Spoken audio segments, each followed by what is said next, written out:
আসসালামু আলাইকুম রহমতুল্লাহি ওয়া বারাকাতুহু। প্রিয় দিনী ভাই ও বোনেরা, আজ আমরা এমন একটি আমল শিখব যে আমলের দ্বারা আমাদের কোনো বস্তু হারিয়ে গেলে ওই বস্তু ফিরে পাওয়ার দোয়া।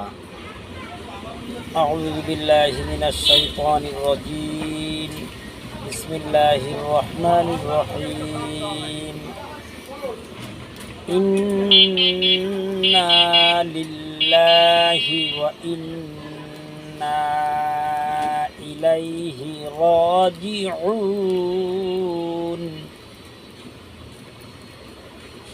ইন্না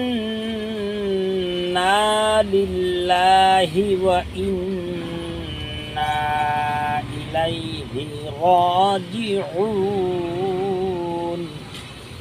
এই আয়াত বারে বারে পাঠ করুন যদি কোনো বস্তু হারিয়ে